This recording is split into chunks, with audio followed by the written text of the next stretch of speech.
Hello दोस्तों, आप सभी का स्वागत है एनीमे की इस दुनिया में।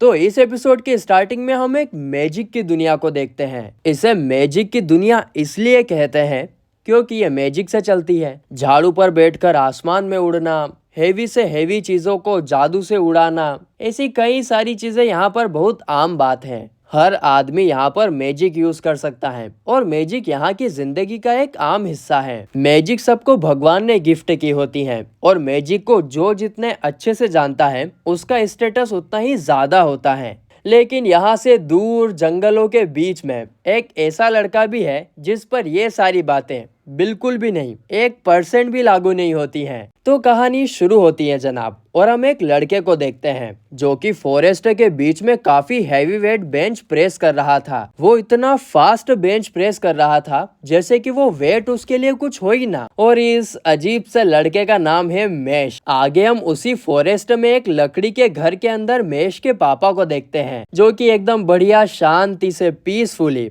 मैजिक से अपने कप में टी डालकर पी रहे होते हैं। उनका नाम रेग्रो था और वो 75 साल के थे। वो कहते हैं कि इतनी लंबी जिंदगी जीने के बाद मुझे स्ट्रेस से लड़ने का रास्ता मिल चुका है और इसीलिए मैं ज्यादा स्ट्रेस बिल्कुल भी नहीं लेता। तभी वो देखते हैं कि उनका राजकुमार प्यारा सा बेटा सामने का दरवाजा तोड़कर अंदर आता है, खोलकर नहीं तोड़कर अंदर आता है। ये देखकर वो उस पर चिल्लाने लगते हैं कि तुमने अंदर आने के लिए डोर क्यों तोड़ा? इसे खोला भी जा सकता है बेटा, मैंने कितनी बार बताया है तुम्हें। अभी तो कह रहे थे कि स्ट्रेस से लड़ने का रास्ता मिल चुका है और अभी देखो फिर। जिस पर मेश कहता है कि मुझे याद ही नहीं था कि पुल करना था या पुश, इसीलिए मैंने बस थोड़ा सा फोर्स ही तो लगाया था। और ये कहते वक्त मेश बहुत उदास सा चेहरा बना लेता है और उनसे माफी भी मांगता है और कहता है कि आप चिंता मत करिए, मैं ये डोर को फिक्स कर दूंगा। उसके पापा उसकी भोली सी मासूम सी शक्ल देखकर उसे माफ कर देते हैं। मेरे पापा तो नहीं करते भैया, कोई सी भी शक्ल बनाओ कूट देते हैं। फिर ये पागल मेश जाकर डोर को उल्टे तरीके से फिट करने की कोशिश करने लगता है और यह देखकर उसके पापा पागलों की तरह चिल्लाते हैं, अरे बेटा इसको ऐसे नहीं सही करना होता है, तू रहन दे बेटा, तू रहन दे, मत कर इतना। लेकिन फिर मेश के ऐसा करने की वजह से डोर के 3 टुकड़े हो जाते हैं, जिस पर मेश फिर से माफी मांगता है। इसके बाद पापा मेश से पूछते हैं कि क्या तुमने आज का वर्कआउट फिनिश कर लिया है? जिस पर मेश कहता है कि हाँ कर लिया है, लेकिन मैं आपसे कुछ पूछना चाहता हूँ, आप मुझे सिर्फ फिजिकल वर्कआउट करने के लिए ही क्यों बोलते हैं? ये सुनने के बाद पापा अपने मन में कहते हैं कि वो इसलिए क्योंकि तुम आम लोगों की तरह मैजिक यूज नहीं कर सकते हो, इसीलिए मुझसे जितना हो सके वो मैं कर रहा हूँ। फिर वो मेश को बोलते हैं कि इसका जवाब मैं तुम्हें फिर कभी बताऊंगा। इसके बाद उसके पापा वहाँ से उठकर बाहर जाने लगते हैं और कहते हैं कि घर का ख्याल रखना और दोबारा डोर तोड़ना मत, नहीं तो मैं तुम्हारी खटिया खड़ी कर दूंगा। जिस पर मेश कहता है कि अरे पापा फिक्र मत कीजिए, क्योंकि मैंने डोर को कैसे फिक्स करना है वो सीख लिया है। जिस पर उसके फादर बोलते हैं, अरे मेरे प्यारे बेटा, अरे मेरे राज दुलारे बेटा, अगर कुछ सीखना है तो डोर को खोलना और बंद करना सीख लो। तुमको क्यों बार बार दरवाजा तोड़ना है और उसको फिक्स करना है, समझे? आगे वो जाते जाते मेश से कहते हैं कि मैंने पहले भी काफी बार बोला है कि मेरी गैर मौजूदगी में तुम कभी भी सिटी के अंदर नहीं जाओगे। लेकिन पिताजी के निकलते ही मेश एक कोट पहनकर सिटी के लिए निकल जाता है और कहता है कि मुझसे भूख सही नहीं जाती डैड, इसलिए आप मुझे प्लीज माफ कर देना। तो वहीं सिटी के अंदर वो देखता है कि सब लोग मैजिक से चीजों को लेविएट कर रहे थे। आगे वो एक शॉप में जाकर वहाँ क्रीम पफ बाय करता है और जब वो उसे पैसे देता है तो वो देखता है कि वो कॉइन्स बेंड हो गए थे क्योंकि उसने उन्हें अपनी मुट्ठी में बंद करके रखा हुआ था। जिस पर मेश कहता है कि मैंने एक्साइटमेंट में शायद ज्यादा ही फोर्स लगा दिया।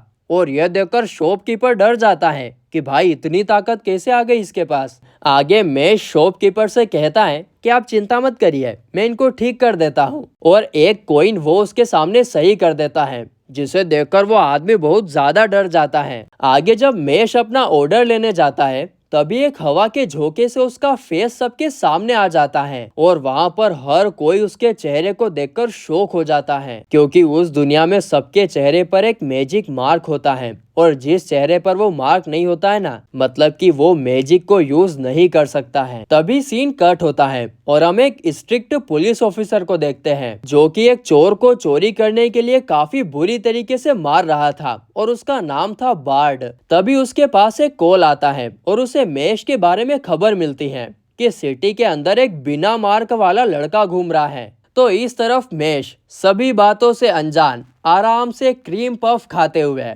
नाम नाम नाम लाल ललाम नाम नाम नाम लाल लला लला मस्त खाते हुए जा रहा था। और तभी उसकी टक्कर एक शराब पीते हुए पुलिस ऑफिसर से होती है, जिससे उसकी शर्ट पर वो क्रीम पफ गिर जाता है और बेचारे पुलिस ऑफिसर की वर्दी पर दाग लग जाते हैं। अपने वर्दी पर दाग देखकर वो पुलिस नशे में मेश पर चिल्लाने लगता है कि मैं इस शहर को प्रोटेक्ट करता हूँ, लेकिन मुझे इसके बदले में सिर्फ कुछ पैसे ही मिलते हैं और अब तुम मेरे से टकरा कर मेरा गुस्सा और ज्यादा बढ़ा रहे हो। और तभी वो पुलिस मेश के हाथों से क्रीम पफ को दूर फेंक देता है और कहता है कि तुमने जो मेरे यूनिफॉर्म पे ये दाग लगाया है, अब तुम उसका क्या करोगे। तभी मेश बेचारा भोला भाला लड़का जो दुनिया के तौर तरीके नहीं जानता है, वो उस यूनिफॉर्म को पकड़कर जिस हिस्से पर दाग लगा हुआ था उसको फाड़ लेता है, जिससे वो पुलिस वाला आधा नंगा हो जाता है। और फिर मेश उससे कहता है कि ये वाला हिस्सा मैं धोकर आपको वापस लौटा दूंगा। और अब तेरी की तो अब पता नहीं क्या होगा इसका।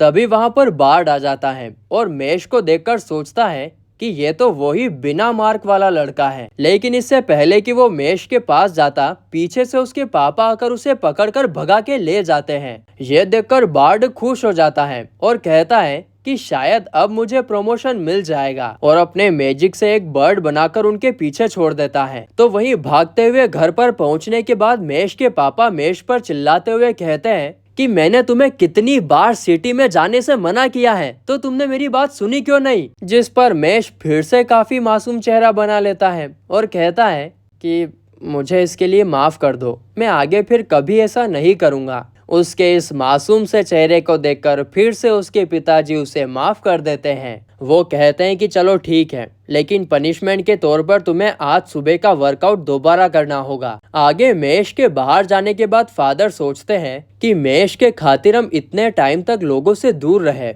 लेकिन अब जब मैजिक पुलिस को उसके बारे में पता चल गया है तो इसीलिए मुझे जल्द ही कुछ करना होगा। तभी अचानक से वहां पर डोर को तोड़कर 3 पुलिस ऑफिसर्स अंदर आ जाते हैं, जिसमें बार्ड भी था। वो ऑफिसर फादर से पूछता है कि तुम जिस लड़के को लेकर आए थे वो अभी कहां पर है। ये बात सुनकर मेश के पापा को समझ आ गया था कि अब बात काफी आगे आ चुकी है। तो इस तरफ हमारा मासूम सा मेश 5 मिनट के अंदर ही अपने सभी वर्कआउट्स को पूरा कर देता है और घर के लिए निकल जाता है। वो रास्ते में क्रीम पफ के गाने गाते हुए जा रहा था, क्रीम पफ खाऊंगा घर पर जाऊंगा। और जैसे ही वो घर के सामने पहुंचता है तो वहाँ उसे बार्ड और उसके पापा की बातें सुनने को मिलती हैं, जहाँ ऑफिसर कह रहा था कि तो तुम जानते थे कि हिस्ट्री से मैजिक का यूज इतना ज्यादा कैसे बढ़ पाया है। वो इसीलिए क्योंकि हमने उन सभी को मार दिया है जिनके खून में मैजिक पावर नहीं होती है, और इसीलिए जिनके पास मैजिक पावर नहीं है उनके पास जिंदा रहने का हक भी नहीं है।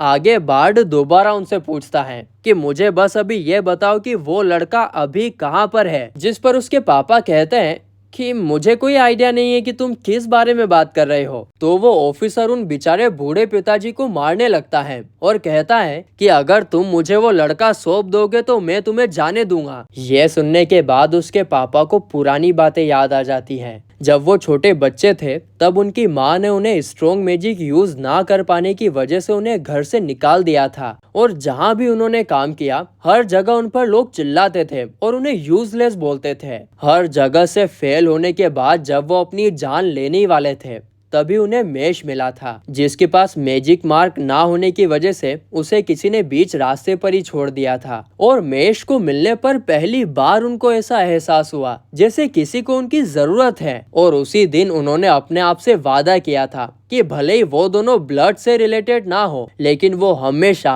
उसके फादर बन के रहेंगे। अब वो ऑफिसर फिर से मेश के बारे में पूछता है, जिस पर डेड जोर से चिल्लाकर मेश को वहाँ से भाग जाने के लिए बोलते हैं, और इससे उस ऑफिसर को बहुत ज्यादा गुस्सा आता है और वो उन पर अपने मैजिक से अटैक करने वाला होता है कि तभी टन टन टन टन टन टन टन टन टन टन। बॉडीगार्ड। बाहर से मेश दरवाजा तोड़कर एक पुलिस वाले को जोरदार पंच मारता है, जिससे वो पुलिस वाला दूसरी वॉल तोड़कर दूर जाकर गिरता है। आगे वही ड्रंक पुलिस ऑफिसर मेश के सामने दोबारा आ जाता है, तो मेश दोबारा उसका शर्ट फाड़ देता है और दे थप्पड़ दे थप्पड़ दे थप्पड़, और आखिर में फिर एक जोरदार लपड़ा मारता है, जिससे वो दीवार में जाकर गिर जाता है। मेश को देखकर उसके पापा कहते हैं कि तुम भागे क्यों नहीं, जिस पर मेश जवाब देता है कि हम एक फैमिली हैं और मेरा आपके अलावा और कोई नहीं है, इसीलिए सेल्फिश होने के लिए माफ कर देना, लेकिन अब जब मैं यहाँ पर आ गया हूँ तो सब कुछ ठीक हो जाएगा। यह सुनकर बार्ड हंसने लगता है। अरे तुम तो मैजिक का यूज भी नहीं कर सकते हो, तुम मुझे कैसे हराओगे? ड्रंक ऑफिसर भी यही सोचता है कि बार्ड तो एक हाई लेवल का मैजिशियन है, इसीलिए उसके सामने नॉर्मल मैजिशियन तो कुछ भी नहीं, और ऊपर से ये लड़का ये तो मैजिक यूज करना भी नहीं जानता है। पता नहीं इसका क्या होगा अब। जिसके बाद बार्ड अपने एक पावरफुल मैजिक से अटैक कर देता है, लेकिन मेश उस अटैक को अपने बेयर हाथों से ही जमीन में फेंक देता है, जिसे देखकर बार्ड भौचक्का रह जाता है और सोचता है कि मैंने इस अटैक से बड़े ड्रैगन को भी भगाया है, तो ये कैसे पॉसिबल है। फिर बार्ड वहां पर एक बहुत ज्यादा पावरफुल अटैक करता है, जिससे पूरा का पूरा एरिया ही तबाह हो सकता है, लेकिन मेश उसे भी एक प्ले बॉल की तरह दूसरी तरफ फेंक देता है। ये देखकर बार्ड बोहरा जाता है और फिर ऐसे बहुत सारे अटैक उस पर करने लगता है, लेकिन मेश उनसे बड़े आराम से जगलिंग बॉल की तरह खेलने लगता है, और ये सब देखकर बार्ड हक्का बक्का रह जाता है कि आज उसके साथ ये सब क्या हो रहा है। इसके बाद मेश उसके फादर की मैजिक वॉन्ड को उठाता है, और ये देखकर बार्ड को लगता है कि मेश अब मैजिक यूज कर सकता है, और इसीलिए वो वहां पर एक बैरियर बना देता है, लेकिन मेश उस वॉन्ड से मैजिक यूज नहीं करता है, बल्कि वो उसे थ्रो करने जैसे फेंकता है, जिससे बार्ड के बैरियर के टुकड़े टुकड़े हो जाते हैं और उसके फेस पर एक स्क्रैच भी आ जाता है। अब ये सब अपनी नजरों से देखने के बाद बार्ड अपना होश खो बैठता है और सोचता है कि मैंने आज तक कभी ऐसा नहीं देखा है। और फिर मेश उसे उंगली दिखाकर एकदम कूल पोज में बोलता है कि अगर दोबारा मेरी फैमिली पर खतरा बने तो मेरा निशाना दोबारा नहीं चुकेगा। काय मर्तबा है। यहाँ पर मेश की इतनी खतरनाक ताकत देखकर सबसे ज्यादा शौक और कोई नहीं बल्कि उसके पापा थे, क्योंकि उन्हें तो लग रहा था कि उसकी ट्रेनिंग सिर्फ सेल्फ डिफेंस के लिए है। उन्हें नहीं लगा था कि उसकी ताकत इतनी खतरनाक हो जाएगी।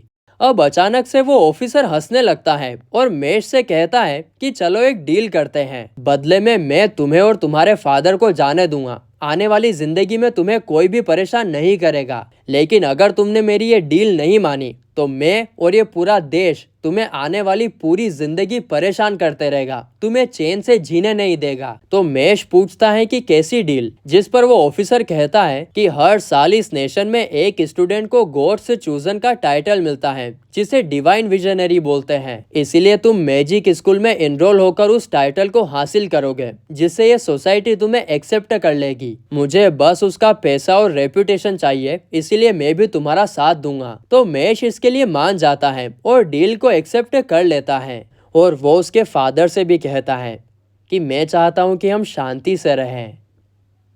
और फिर गाइस इसी के साथ ये एपिसोड यहीं पर ख़त्म होता है।